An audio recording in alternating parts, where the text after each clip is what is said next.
Okay, let's start. I will let the new participants come in as they arrive. So for those who don't know me, I'm Claire from OE Wines. We are a mission-driven company, and we offer a range of organic French wines. We are developing in the US market and reducing our carbon footprint. It's really at the center of what we do. So that's why we're very interested into the topic of bottle reuse in the US. Especially when it comes to export, we are constantly looking for ways of reducing our environmental impact. So today I am with Adam and Melissa, two industry experts about bottle reuse. So if you want to introduce yourself, please. Yeah. Hello, everybody. I'm Adam Rack. I'm one of the co-founders of Ravino. We are a startup of 3 years now on the West Coast, based in Portland, Oregon, the Willamette Valley. And we are exclusively focused on expanding bottle reuse and bringing it back to the United States. Hi, my name is Melissa Saunders, and I'm the founder of Communal Brands, which is a producer, importer, and distributor based in New York City. We are very much focused on what I like to refer to as eco-conscious wines, which take into consideration everything from the vine all the way to the packaging and its end of life. We've specifically been very much focused on elevating the perception of bag-in-box, which is the packaging type with the lowest carbon footprint, as well as creating a circular economy for the wine bottle glass, because the glass bottle, when it's reused, is the best option because it's literally no waste. Thank you. Thank you for your introduction. Um, so, oh, sorry. So the slides were moving, but it's not. Give me just a second. Sorry. Okay. So I will do a short intro, then we will have three parts. The first part will be about why reuse, what are the benefits of reuse, and then we'll have a second part with live example, and the last part will be Q&A. Please feel free to ask any question you may have or you may think about during this presentation. So for the introduction, I've put the quote, alone we go faster, but together we go further. And it's very important when we are talking about bottle reuse is making sure that we are not alone in that and we are creating a network around it. And to have a lot of impact, we need to grow the community on bottle reuse. I have put the B Corp first because we are B Corp, but also because it's a B Corp month. And as part of the B Corp philosophy, there is this continuous improvement and also the sense of community. And I think it was illustrating and introducing very well the bottle reuse topic. So why reusing? I'm starting with just a small illustration that gives the hierarchy of waste, which I think it's always good to be reminded that the best waste is the one that is not produced. And when there is no other possibilities than having a product or creating something, the second best option is reuse. Then, of course, you have recycling, energy recovery, and the last will be disposal. So why reusing when it comes to wine? Because the wine bottle has the highest impact on the carbon footprint of a wine. The packaging is the biggest part. It weighs for 40 to 50% depending on the studies, but it always has the largest share out of all the elements making the carbon footprint of a wine in general. Then, of course, depending on where it produced, how much miles or kilometers it takes to goes to the consumers, it varies a little bit, but packaging remains a huge part. So if we want to reduce our impact in wine, we must have an action on the packaging. When it comes to the US, only 33% of the glass get recycled on average. That means that if it's not recycled, it just gets into the soils or reused for other activities, but it requires a lot of energy to be transformed. And to produce one glass bottle, it requires on average 14 liters of water.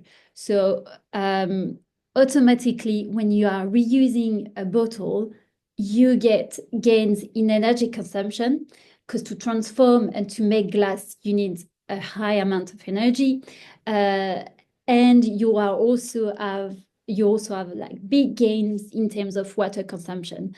And in total, it's 79% less in terms of greenhouse gas emissions. Again, those numbers vary a little bit from one market to another, but roughly that's the gains when you are reusing a bottle versus producing a new glass bottle. Those gains, you have them straight away. As soon as you are reusing once, you get gains compared to producing a new bottle. Considering that most of the bottle can be reused up to 40, 50 times, then the gains get even bigger. I let you continue, Adam, on the other benefit of reusing bottle, which comes to the consumer and the market attractiveness.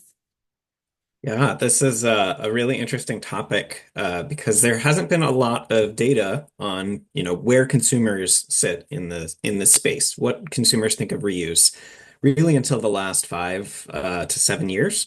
And we've seen a real uptick since the pandemic in repeat studies coming out annually now to understand how quickly people are adapting to the reuse concept and sustainability when they purchase packaging and consumer goods. So one of the best studies that's out there recently is a Trivium packaging study. It's called the Buying Green Report. They do it annually. Some of the most recent data is around 82% of people polled. I think it was around 8,000. So it was a very good polling set. Are willing to pay more. And it's not necessarily tied to income, but how much more they're willing to pay is tied to that income spectrum. But that's pretty significant. It's actually an 8% increase over 2020, which 4 years, an 8% increase. This is bipartisan. The understanding behind reuse and reducing the waste headed to our landfills is really a topic that consumers are starting to get behind. Majority, 74%, are interested in buying refillable packaging specifically. And just in general, on sustainable goods, there is typically a 12% premium that those packaging or materials, whether it's the package or the product inside, a 12% premium on the shelf that consumers are willing to pay. And that is just averaged across all consumer goods. But in the wine space in particular, where we have such a wide array of price points, it's a much easier sell to do a slightly higher price point for a sustainable brand that consumers can really connect to.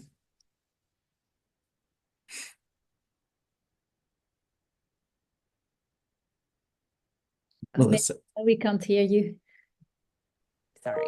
So, I, as a importer and distributor selling directly to both restaurants and retail stores in the New York metro area, as well as to distributors in like 30 plus states in the US, we do have a lot of direct connection with the market.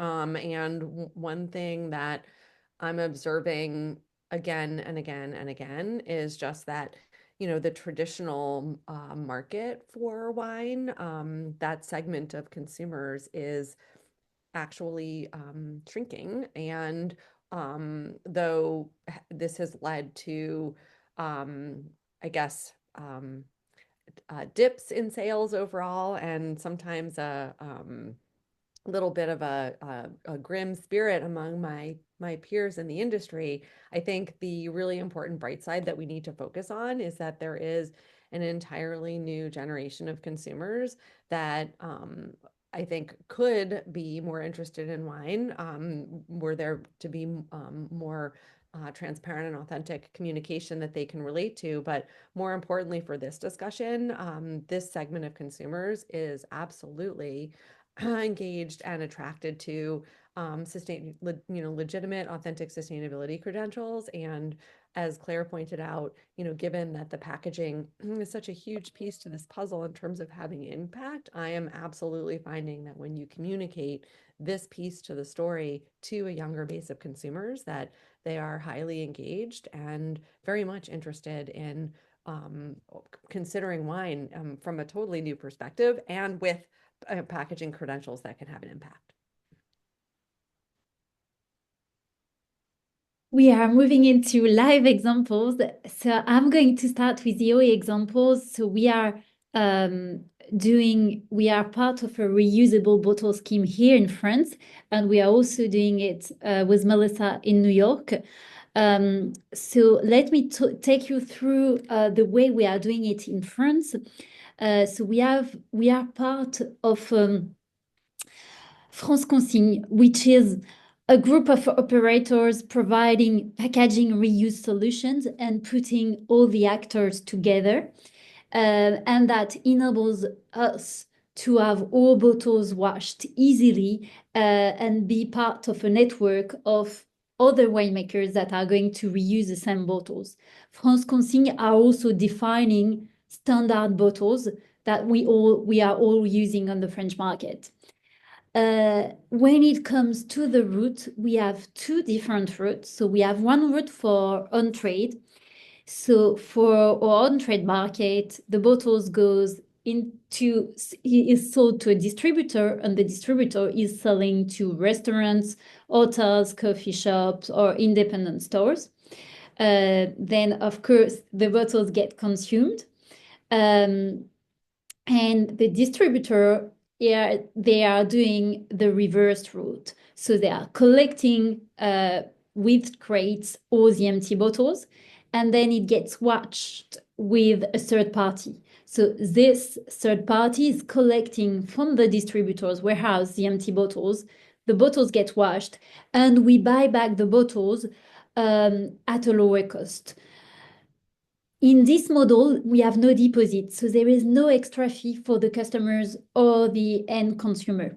Then there is always the possibility for an independent shop to put a premium to it, but we are not putting like a deposit from our side, and there is no obligation on that. So that's the route for the on-trade. And in the off-trade, we have a different route with a couple of retailers. So the bottles are shipped directly to the retailers. The consumers purchase it. And with some of our retailers, there is collection points, which are managed by a third party. And this third party get the bottles from the collection points and wash them. And same, we buy back the bottles from the third party. In that case, for retail, we have a deposit. There is a deposit, not from us, but from the retailers that is added to the price of the bottle. Numbers on our French operation. So today we have up to 90% in the on-trade, of 90% of our bottles in the on-trade that are being reused, and 30% for the off-trade. And this is mostly due to the fact that nowadays we don't have collection points everywhere in the retail supermarkets, but as soon as it will be growing, automatically our numbers will be growing as well. These are, here you can see So there is the logo that is added to the bottle that says bringing back for reuse. You have our crates, so that the crates we are using with all our distributors, the bottles are shipped in crates with no outer packaging or no cardboard. And on the left picture, you can see like a collection point that are existing in the supermarket in France, so with large retailers. And there are different third parties that are operating this model. And in the middle, this is a diploma that we are giving as a reward every year to our customers to give them indication of how much CO2 they've saved thanks to the number of bottles they've reused. So it also says how much liter of water they've saved and so on.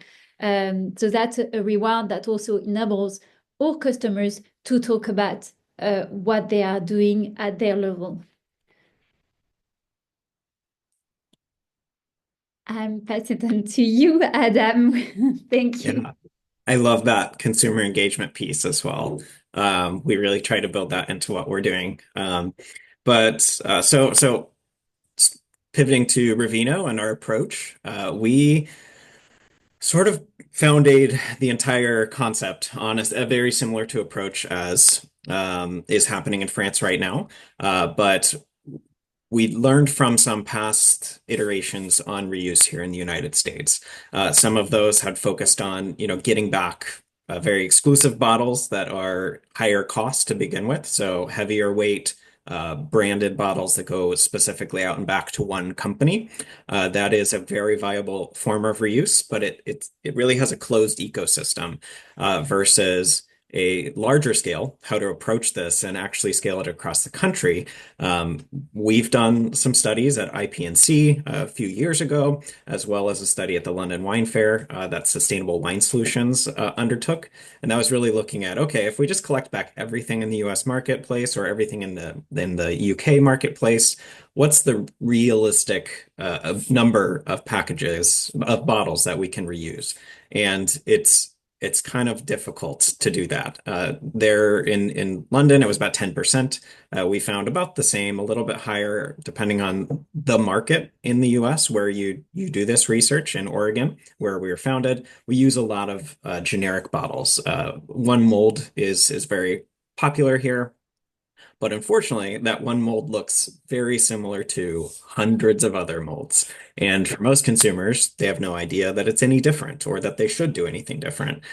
So to approach this at scale, we really landed on what's called the managed pool or model or pooled packaging model. And that's where there's a set of specific standardized bottles.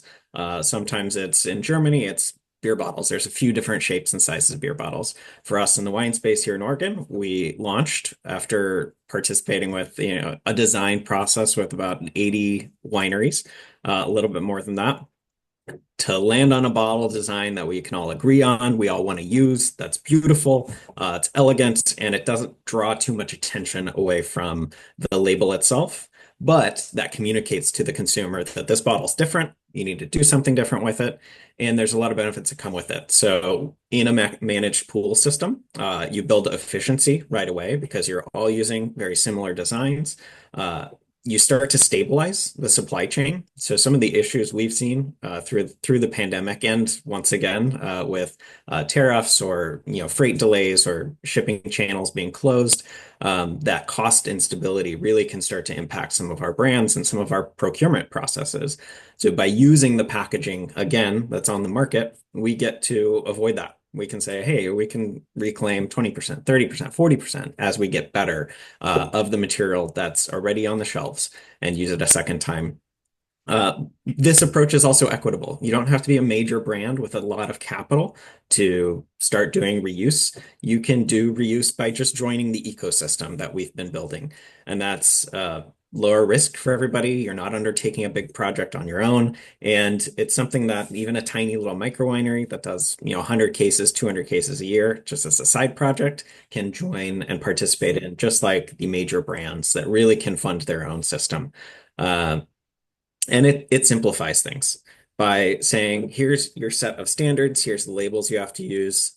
We can look to other partners like up in Canada, where they reuse their beer bottles, 98% of them successfully in 2023 in the entire state of Ontario. That's pretty incredible. But they've built up the system where everybody understands the expectations, understands the process, and everybody's amplifying the same marketing message. So just like with a group like B Corp brands, or maybe a live certification or biodynamic certification, you're joining something that people can identify and recognize and participate in and get excited about. So they don't have to learn about every single different return location for just one brand in Sacramento and one brand in the suburbs. They're all participating in the same system.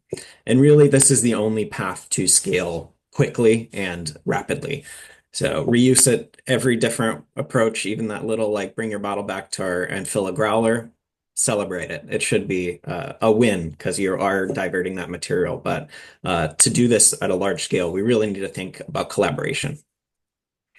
Go to the next slide, Claire. And the wine industry is positioned for this, more so than a lot of other brands. If you look at consumer packaged goods like soda or bottled water, it's really difficult to make the cost metrics pencil out to reuse their packaging. But in the wine space, we start with more expensive bottles, and that gives us more wiggle room to play.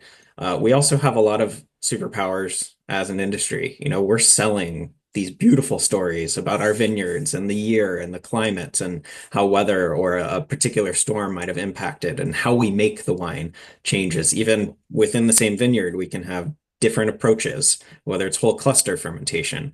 So we're really good at storytelling, and that's what's needed to get a reuse system off the ground. It's starting to tell the same story about our packaging, just like we tell the stories in our vineyards and about our certification and what we do, putting solar panels on a roof. Now we can elaborate and tell the same story and get consumers engaged, which is very exciting.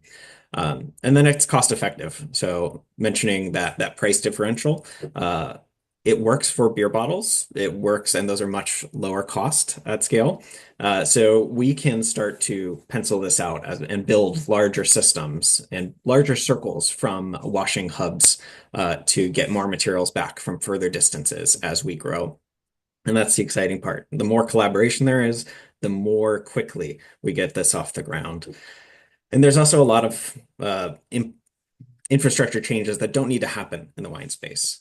For a standardized reusable bottle like the Ravino bottle, most people can use their existing bottling lines. There's no changes to the package like you would have for potentially alternative formats like cans.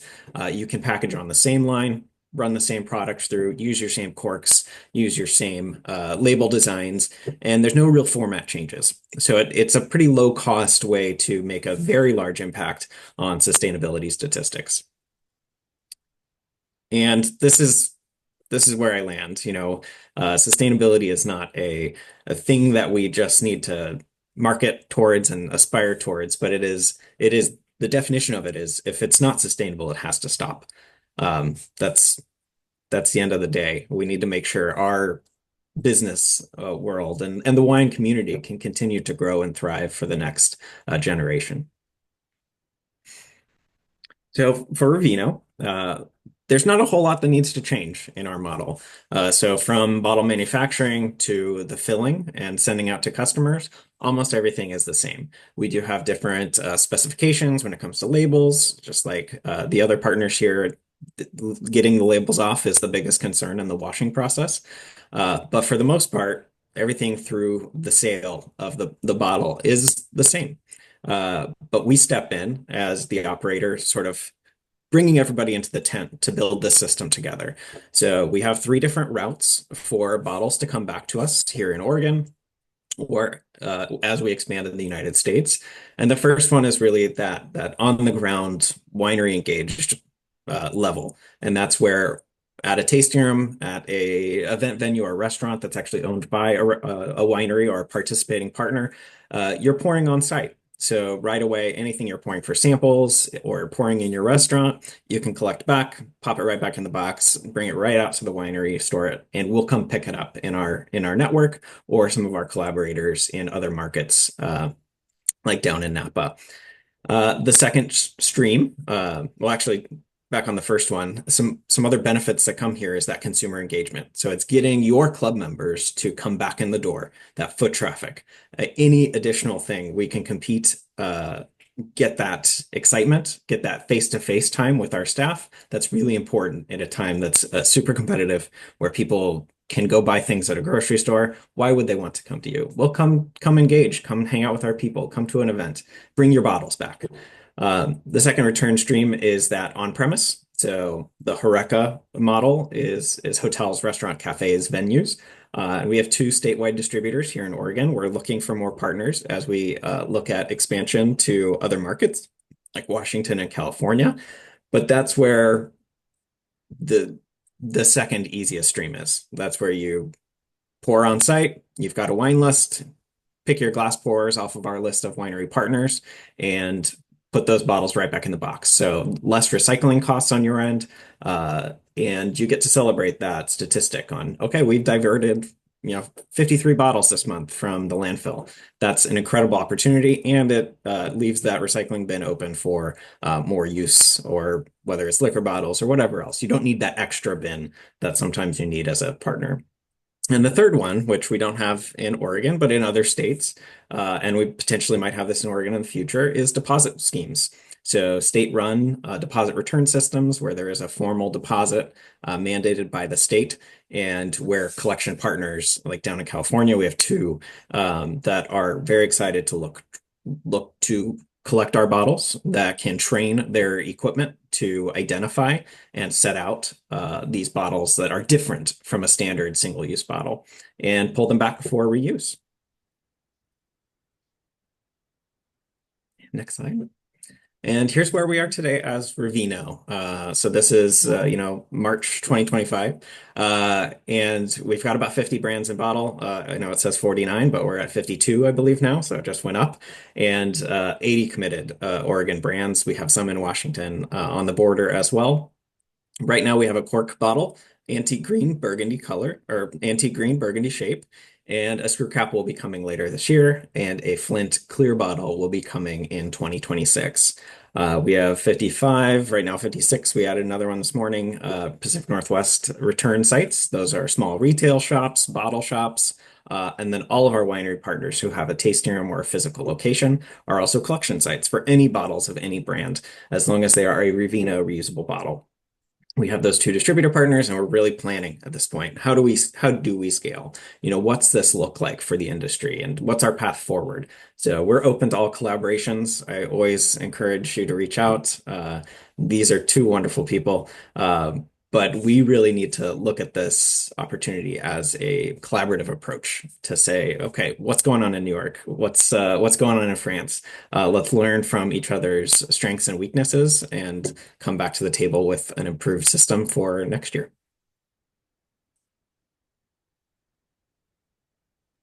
Thank you, Tim. Great, Adam, that was awesome. And it's really interesting. I think my perspective that I'll share is really just my practical experience having engaged in working to establish a circular infrastructure for the wine industry for several years now. And I think I'm going to kind of talk about the process of what I've done. And then I guess it's probably good for me to pepper in some of the challenges. I absolutely love a how can we attitude, and that's how we move things forward. I think in order to do that effectively, I will also include, I think, areas where, if things were a little different, we could move faster, farther, etc. So I'll start by saying that similar to what I've heard both from Claire and from you, Adam, we have really focused on premise. Well, I don't know if you've explicitly said that you focused on premise, but it really is two completely different applications of effort when you're looking to bring you reuse to life. On-premise or restaurants is just, you're removing the barrier of the consumer needing to bring those bottles back. And certainly in the case of New York, where we do not have dedicated collection sites right now, and it does require that individual bringing the bottle back where they actually bought that bottle, it's reduced the amount of returns that we get precipitously. So we absolutely focus on our on-premise partners because it takes one challenge out of it. We've also, rather than going like really broadly, in recent years, we've really focused pretty deeply on a small group of committed partners for these projects. And why do I say that, as opposed to just kind of going out there and seeing what works? Well, for a couple reasons. One is that we are shipping all of our wines for reuse in these reusable crates. And if an account really isn't engaged in the process, then not only are we not getting bottles back, but we're also not getting crates back. And then this can actually result in exponentially more waste than if it had just been cardboard. So, we are structuring this in a way that it's being done, quote unquote, right. And with that, we have to, I guess, be more focused and limit partners that are really willing to participate in this and everything that it involves. To do that effectively, it does involve quite a bit of training in the waste management space. We are so accustomed, we just being humans, to a disposable, convenience-based society. And this idea of actually holding on to what was traditionally viewed as waste is not only a big initial mindset shift, but it also does require massive changes in behavior, but on site, in terms of how whomever it is that's handling this waste actually handles this type of packaging that is not actually waste. So I found that it's actually not one, not two, sometimes three or more trainings that have to be implemented in order to really educate around how to do this effectively. And yeah, not to mention the fact that if staff leave or change, again, you kind of have to start all over again. And as we know in this industry, that happens. So it's been a bit of an iterative process, but an important piece to the process. I think a last point is the return logistics. Both Claire and Adam referred to their sort of dedicated systems for this. In New York, we're a little bit unique in that the majority of our logistics are handled by third parties in this market. So whereas in a market like Oregon or North Carolina, for example, where when you're the distributor, you also have your own warehouse and your own trucks to both deliver and collect the empties. In New York, it's prohibitively expensive to do that. And so the majority of us rely on a third party. What does that mean? Well, for me, it means that I have my third party deliver those full bottles, but they're not willing to pick up the empties. They are a traditional linear logistics warehouse.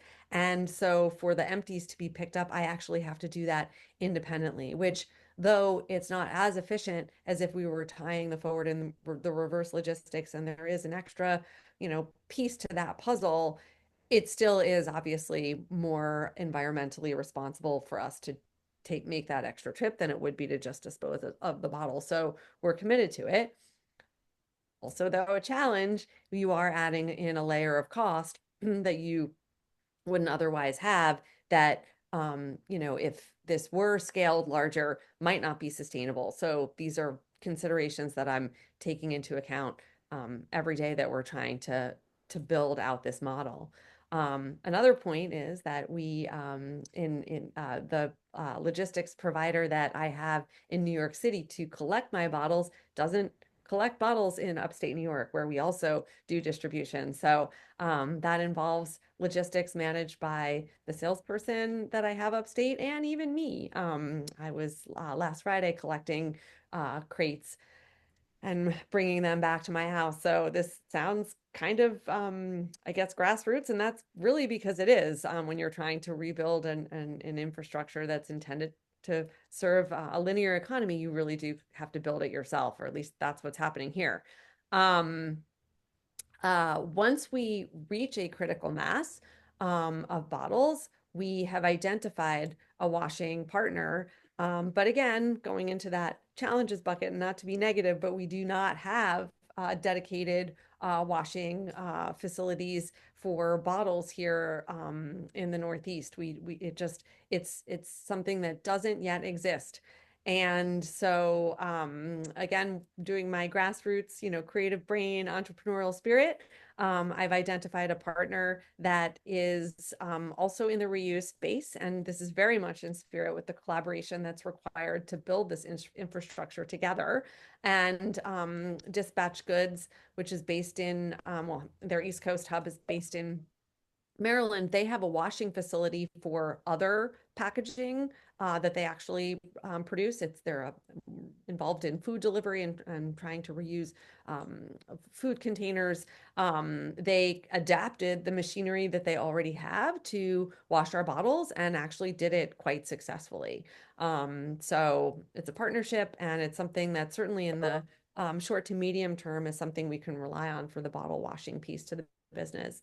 Um, I always have to clarify that communal is very much import heavy in terms of the producers that it works with. It always has been, and I don't anticipate that being something that's going to change radically in the near future. And our goal is to be able to work with our winery partners in Europe that have been amazing partners for years and that have relied on us as a route to market, and to also establish this business and continue to evolve it in a sustainable way. So the idea is for the bottles to stay here and to ultimately ship the wine in bulk so that the wine could be filled in the bottles that are actually already here. So there wouldn't be an intention to ship those bottles back, but once the bottles end up here, we would be refilling them here. And that's the goal. And I do have some experience transporting wine in bulk for various reasons. And though it's not ideal, we're not looking for ideal. We're just looking for best practices in this space to continue to move things forward in a productive way.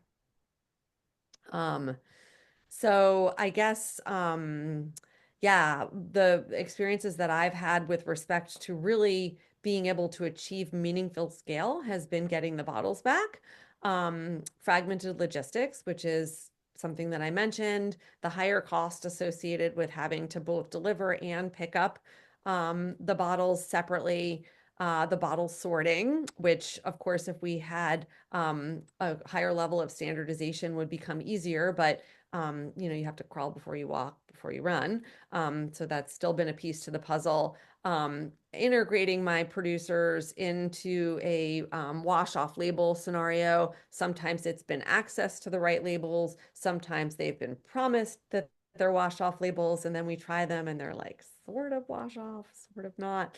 So that's been another learning curve, and just generally access to resources that are based on a circular versus a linear economy. It sounds like where you guys are at in Oregon and in France, you're leaps and bounds ahead of us just in terms of having like that little mini ecosystem, which again makes things just infinitely easier. And then something that I'm sure we butt up against all the time, but I do think is important to highlight, is just insufficient and also just incorrect education around the realities of waste management, overemphasizing the impact that recycling has, even if it is happening, and just really getting folks to understand that if you do want to have a really positive and meaningful impact, that it is going to require a change in behavior, and it's not just putting it in the recycling bin and then feeling okay about that. And then last, but probably the big elephant in the room is just that we're all always battling with society having a mindset around convenience, and I think ultimately valuing that higher than sometimes sustainable options. And I do think that it's intrinsically linked with lack of education and maybe not realizing how negative that convenience disposability ends up being, but yeah, the two go hand in hand. And I raise these challenges. Really, I am a silver lining person through and through, and I'm 100% committed to this. I just think that it's important to call out what they are, especially when we're working collaboratively and as a network, because together I think we can fill these gaps and come up with creative ways to overcome some of the obstacles we have. But we have to acknowledge them in order to actually have that happen. Thank you so much, Melissa and Adam. Um, I want to thank you, the Porto Protocol, who has brought us together. And Porto Protocol is a network that gathering anyone in the wine industry that is trying to bring initiatives around packaging, whether it's reusable solutions or alternative packaging. They've made the Unpacking Wine Guide, and will share to all of you that have participated to this webinar an extract about bottle reuse. And we thank them for all their resources they constantly share with the network. That's really an amazing resources for all of us. Thank you to Adam and Melissa, and thank you to all of you who have listened to us. And I have a special thank you to the OE team, and also to the people who have helped me to put this webinar and organize this webinar, as we were not expert of this. I'm just gonna stop sharing my screen, and if you have any question, we will of course answer it. So feel free to ask anything that I'm just gonna try to.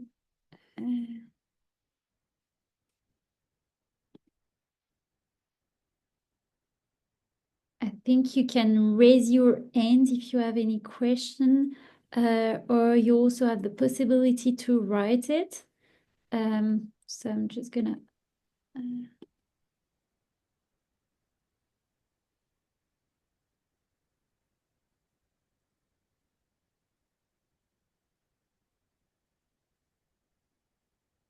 We have one question. What's your next challenge, Melissa and Adam? That's a good question. Well, for me, honestly, my next priority, which will also no doubt be a challenge, but an exciting one, is to actually close the loop and fill these bottles. So I do have some interesting plans for that. And that is going to be the next challenge. I think all the work that's gone into the collecting, the sorting, the washing, you know, all of it, it will be really satisfying to actually see the wines be refilled again, stateside. So for me, that's next, and it will happen before the end of the year. So yeah. Really cool. Send pictures, of course. Sure. Perfect. I'd say maybe we have two challenges that are coming up. Our most immediate one is equipment, washer equipment. Our official bottle washer is sitting in Oregon in our facility, and we are getting that set up and tested and run in the next few months. So that's very exciting, but that's shorter term. That's really just part of the solution we're building today. But the larger one is really understanding the impact that new policies are having on why someone might engage with us here in the US, because things are changing very rapidly. There's something called EPR, Extended Producer Responsibility, and it's for all consumer packaged goods, but historically it looks like battery take back programs or light bulb, CFL collection systems. But those are now 5 states now have that for consumer packaged goods. And there are all sorts of different approaches to it in the US. But here in Oregon, we have, and in two other states, there is language around reuse. And there's incentives that are being built out to encourage brands to choose lighter weight packaging, less impactful packaging.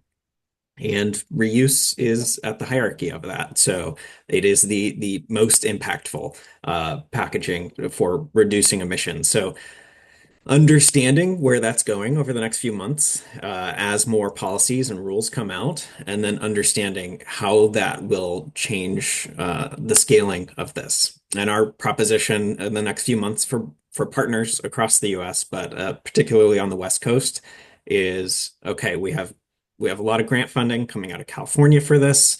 Over the next 10 years, there's going to be more. Same in Oregon. There's going to be more grant funding to get reusable systems off the ground. And I know Washington State is also very concerned about what's happening with their glass after the closure of another glass factory. So this is kind of a big question to the industry, and I want to pose this as like an action item or a takeaway for everybody that's listening or watching. And it is, what are you doing? Like what do you want to see? If you want to see a reuse future where we have the most sustainable option on the shelf, come engage. Come tell us what you think is not working. Come go to France when you're there and tour and take a look at what they're up to. Some things like the crates are something I can only dream about, being a big challenge to conquer. But the crate bot model just here in the US is going to be really difficult to undertake. And that's the small circles that Melissa's working on are super important to understanding, like how do we get from cardboard to crates? Because that's another endeavor all on its own. So big challenges. I'm still working on the one challenge, which is getting all this off the ground.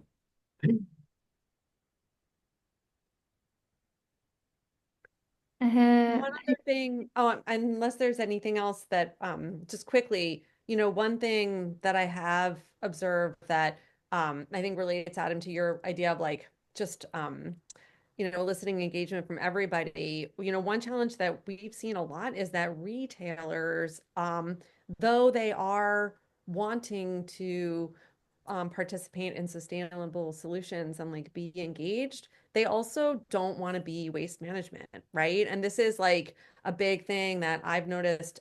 Even in New York, there's been tremendous pushback because you mentioned legislation with the bottle bill in New York by retailers because they're just like, we don't want it, right? And this is where there are inherent conflicts that are definitely not furthering our agenda, but I think that there's always like a solution in there, and so anyway, it's just putting out there, to the retailer world that may hear this at some point. I think there's a way to be a part of this in a productive way and also not be, you know, a garbage person, right? Which is Yeah. essentially like how people are feeling. And I think there's ways to set it up that could be more solution oriented that could be good for everybody. So I would say like rather than just like reject it, like keep your mind open and be part of the discussion. Yeah, and that's the fun thing that's happening right now is, we see companies like IKEA, their CEO is their chief sustainability officer. This would have been unheard of 15 years ago, but they are reselling their furniture in certain markets. They're a secondhand shop for their own product, which means like no one would have ever said that these were possibilities. So I think going back to what you mentioned in your presentation, it's that fine line between convenience and what people are willing to do. And there's a way to navigate it, and it's curvy and windy, but I'm excited to be a part of it. It's an adventure for sure. I think that's a good conclusion. If we don't have any other question, we're probably gonna wrap up. This webinar has been recorded, and of course you will have it, so feel free to share it with anyone who might be interested, and we will be also happy to answer any question if you have anything coming later on. We are wishing you a very good day or good afternoon, depending where you are. Thank you so much for this. And we'll make sure that you have all the materials needed if you want to pursue the conversation. Thank you so much, Thank you, Claire. Claire. Yeah, thanks for the opportunity. Thank you. See you Bye-bye. guys. Bye. Bye-bye.